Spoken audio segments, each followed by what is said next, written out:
Hello, and thank you for joining us. We are joined by Imam Mohamed Abdalla.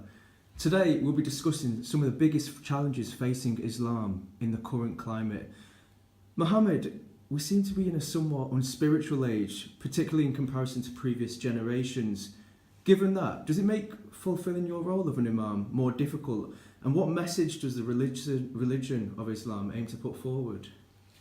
So, as you said, there's no doubt that we live in somewhat a strange age in terms of anything which is ancient, or anything which has meaning or heritage, or anything which is somewhat connected to something which is spiritual, or something which is higher or higher purpose, or answering the question why, is frowned upon or even looked down upon in our day and age. And so no doubt there is a level of difficulty in the role of dispensing or giving out religious education to the masses, whether it be people from our own faith or people from outside of our own faith. There are challenges therein. So I acknowledge that and I embrace those challenges. And I believe the message that Islam is trying to portray in this day and age, which has been the same message across the centuries that Islam has been around, is one of bringing people together. It's one of peace. It's one of bringing people upon a common word. And Islam ultimately wants human beings to live side by side in cohesion and in peace and harmony. And Islam, as it relates to Muslims, is about worshipping the one God and worship of that one God. And that in itself translates also to a horizontal responsibility to humanity. True worship of God is also serving mankind. And how big a role do you believe mosques have in tackling radicalisation? And do you feel that the rise of the digital age has made it that bit harder? A lot of young people who seem to be allured by certain teachings or interpretations that are erroneous and have nothing to do with the spirit or the teachings of Islam.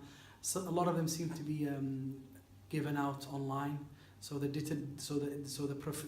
proliferation of knowledge online and the digital medium has really caused a lot of challenges for various faiths, because with the accessibility of knowledge and with the accessibility of certain ideas and people who portray themselves or put themselves out there as religious figures, the digital age with social media particularly has definitely come with a lot of positives and a lot of negatives likewise. There's been a lot of drawbacks, and among the drawbacks that Islam and other religions seem to be facing is a different kind of understanding of the religion. It seems to be easily put out there and also easily accessed by people.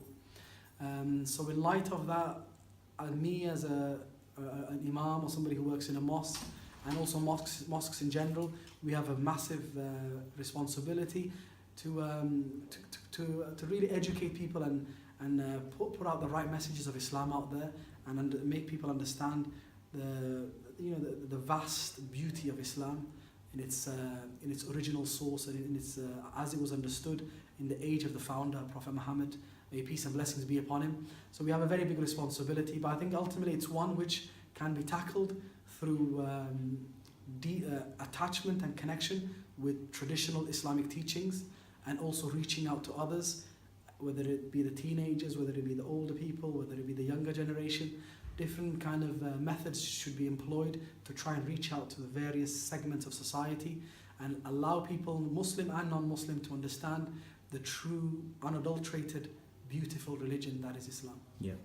And as you know, extreme ideologies have been at the root of many of the barbaric, callous and disturbing acts that have heaped despair into communities in different corners of the globe. Often these aberrant acts have falsely claimed to have been carried out in the name of religion. How damning do you personally believe the actions of, for example, the so-called Islamic State have been on the religion of Islam?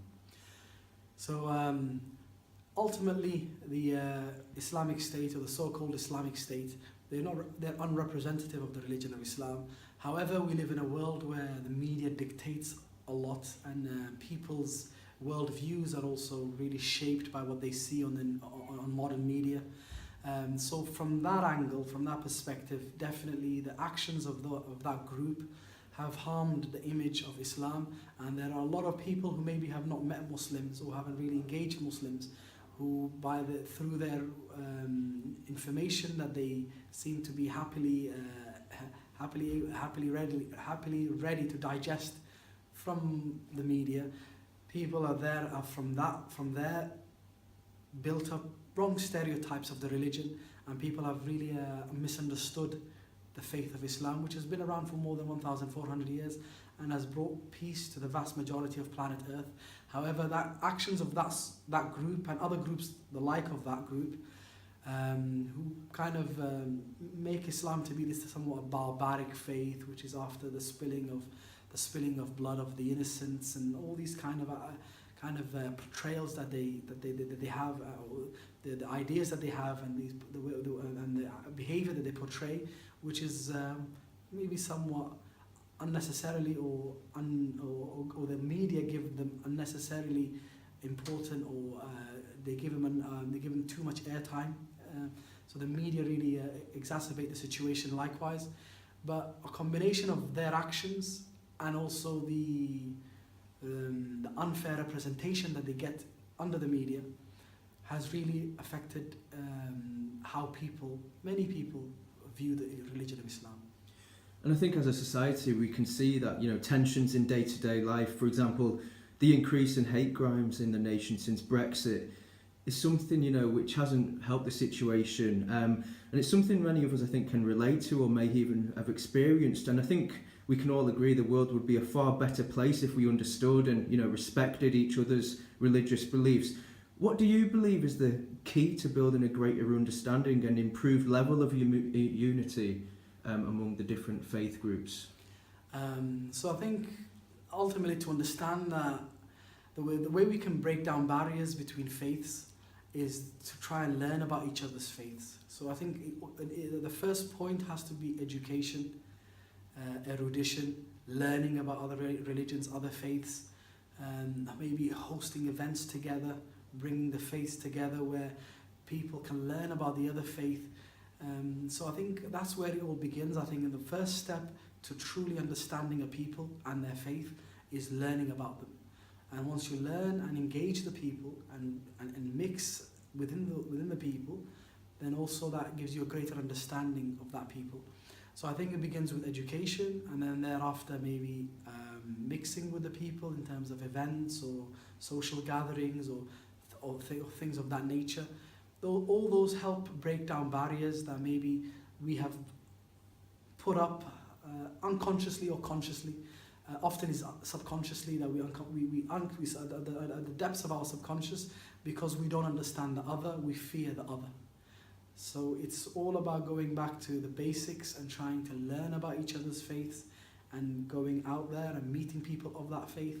And I think through those mediums we will then really gain a greater understanding and tolerance and respect for each other's faiths. Yeah. Thanks, Mohammed. That's been very, very insightful, and we really do appreciate your time. And thank you everyone for watching today.